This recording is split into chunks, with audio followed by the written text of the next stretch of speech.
I just spoke about a case out of Virginia where a woman was allegedly assaulted by an illegal immigrant with 25 charges under his belt. And my question was, how can we prevent something worse from happening? And that's because something worse did happen last month. Take a look. Your hand is trembling, and then you have to go identify your daughter's body. And they ask you if you're ready, and nothing makes you ready for that. On March 19th, Gorman and her friends went to catch a glimpse of the northern lights on Lake Michigan at around 1:30 a.m. They were just about a block and a half from campus, but as Gorman reached the end of this pier, she encountered a masked gunman. He moved towards her threateningly. She turned around and she warned her friends that there was a man with a gun and you need to run, and they ran. She ran. She made it 40 feet. But she made it 40 feet, and he shot her in the back. Came out her neck. And she saved her friends. What? I don't know. Presumably, we heard that. They say it was a senseless tragedy. It wasn't. It was a murder. It was a preventable murder. And there you have it, an angel mom. And her heart is breaking. You can hear it in her voice. And this is why I cry. No mother should have to go through this. No parent should have to go through this, especially when it's preventable. Now, I've been following this story for a while now, even before I launched the channel, and the governor of Illinois and the mayor of Chicago have been pretty outspoken, even prior to this tragedy, about their sanctuary policies, which from the interviews I've seen with them, they are both pretty proud of, even now.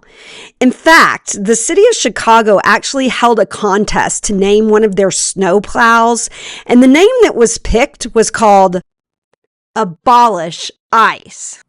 Now, of course, what disturbed me most about this was the press conference announcing the winner and the name. It was scheduled just a few days after the tragedy of Sheridan Gorman. Mayor Johnson could have postponed the press conference, but he went ahead with it as scheduled, which I thought was a little disrespectful.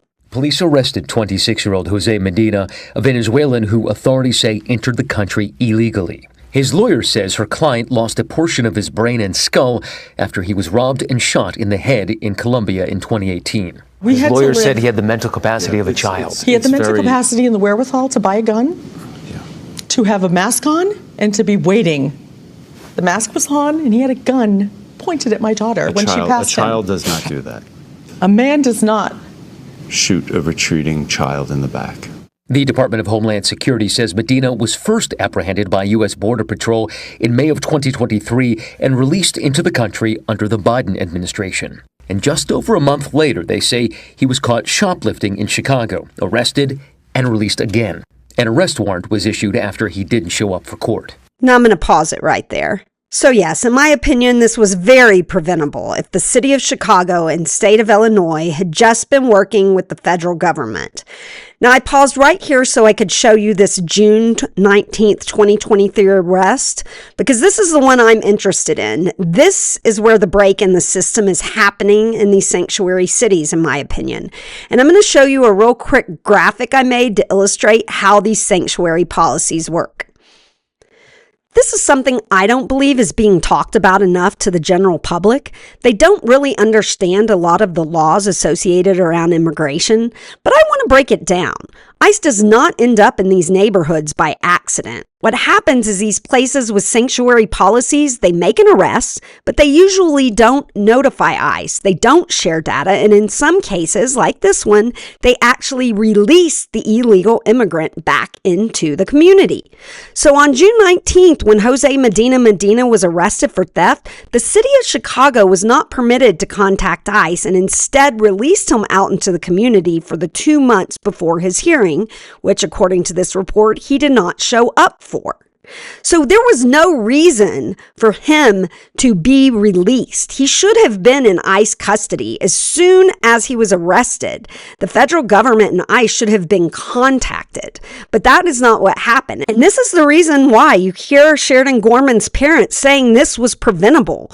It was preventable because Jose Medina should not have been released. He should have been transferred to ICE custody. Now take a look at what Governor Pritzker says. This really got me going. I agree, there have been real failures. Those failures, of course, extend beyond the borders of Illinois. That's their national failures, a failure to have comprehensive immigration reform, a failure of the president to follow his own edict to go after the worst of the worst.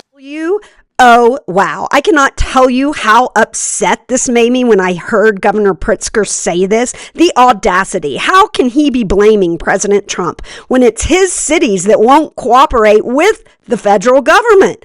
What?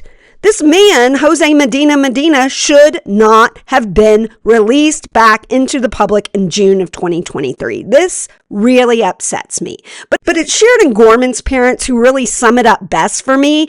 And these two don't even want to make this political. They just want this to stop. And this shouldn't be political. We should all be working together.